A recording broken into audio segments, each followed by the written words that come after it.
ente pernah ngasih pulus buat ane, tinggal hitung aja, ntar gue bayar. Sampaikan sama dia. Ada polemik lama yang diangkat, polemik lama yang sebetulnya sudah selesai teman-teman. Polemik lama dicari-cari mana kesalahan saya untuk mau dijatuhkan saya di baik dalam dunia maya. Itu yang ikut-ikut Gus Fuad gua simak dari mulai ba'da subuh sampai sholat isya, nggak ada yang sholat itu tuan-tuan. Baca Quran aja nggak ada yang. Katanya pengikut orang benar itu baca Quran aja nggak ada yang bisa. Itu coba buktiin lah, buktiin. Gue pengen tahu, termasuk yang bikin YouTuber itu gayanya doang sebagol itu. Jangan colek saya, ya. Jadi kalau kau nyolek saya berarti cari masalah sama saya, ya. Gitu. Jadi nyolek saya ingatkan, ya ini saya masih belum marah seutuhnya, masih bisa islah, ya. Jadi kalau kita berjuang harus hargai teman-teman perbedaan dalam suatu masalah itu. Pasti dari zaman Nabi ada perbedaan kakang kuat, ada yang lain. Nggak bisa Anda memaksakan saya harus sesuai dengan otak sampean, nggak bisa. Nggak mampu menjatuhkan hujah saya, ujung-ujungnya purik. Dan mereka itu bilang timnya Kiai Imad.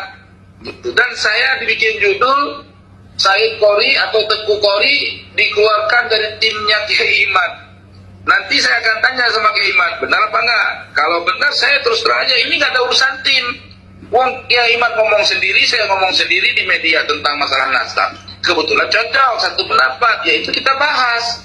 Dan kebetulan kita disatukan sama Allah untuk dalam satu wadah. Itu loh. Nah saya Tahadus bin Nikmat bergabung dengan wadah Laskar Sabilillah yang darinya NKRI, Laskar NKRI. Nah di Laskar NKRI saya keluar, ya Gus Fuad keluar bikin Laskar sendiri, namanya Laskar Nusantara kalau nggak salah. Itu. Nah Laskar Nusantara itu tidak pandang agama, mau Kristen, mau Hindu, mau Buddha masuklah di Laskar itu. Bagi saya la ikraha fiddin, tidak ada masalah. Tapi kalau Laskar Sabilillah misinya lain dengan misi itu. Jadi jangan Kiai Fuad pingin menguasai seluruh laskar di Indonesia supaya tunduk patuh sama perintah dia. Itu. Seperti itu teman-teman. Banyak yang clash sebetulnya kalau kita membongkar. Ya ke batu rapat di Demak, dibilang dia nggak hadir, katanya apa? Itu kesultanan sultan apa itu palsu lah, macam-macam lah. Ini teman-teman Bani Alawi, ya. Semua saya informasikan kepada kalian semua. Tantang aja tes DNA, tapi jangan Bani Alawi yang tes DNA.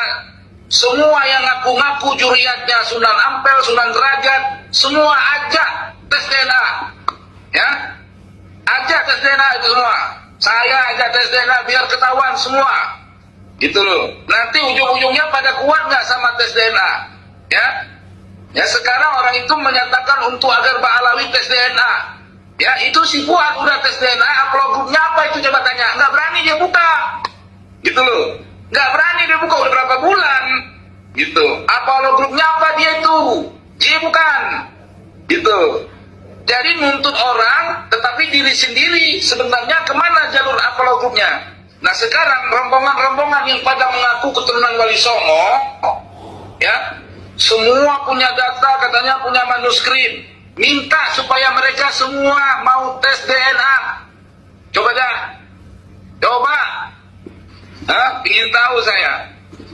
Dari orang-orang yang ngaku keturunan Wali Songo, DNA-nya kemana? Maka saya ingin sekali ada kelanjutan diskusi terkait masalah nasab ini. Supaya semua terang. Dan saya tidak ada urusan terkait masalah pamor-pamor. Gak ada urusan pamor saya teman-teman.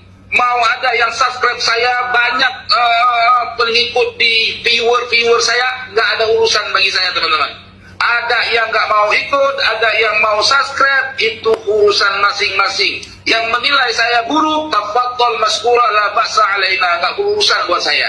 Sampai detik ini, ya, walaupun saya menentang Bani Alawi dengan bermacam-macam statement, mereka klan Alawi sampai hari ini tidak ada seorang pun yang datang mempersekusi saya. Kenapa? Karena mereka tahu saya ini cari kebenaran, bukan permusuhan, gitu. Jadi orang-orang yang mau cara bermusuhan pasti jadi musuh sama saya teman-teman. Karena saya lurus, ya lurus, saya nggak pandang bulu. Meskipun saya seorang guru ustaz, ya saya akan tunduk sama guru yang saya rasa saya takzimi. Gitu teman-teman. Itulah prinsip hidup saya. Karena kami orang Aceh itu nggak pernah mau tunduk kepada kebatilan. Kalau tampak salah ya salah teman-teman. Kalau betul ya betul. Nggak ada istilah memplanning segala macam. Gus Fuad itu menceritakan kalau dia itu di masa kecilnya berjumpa dengan Nabi Muhammad SAW dalam setiap harinya. Ketika ada orang bertanya sesuatu, dia berkalam-kalam sama Nabi Muhammad.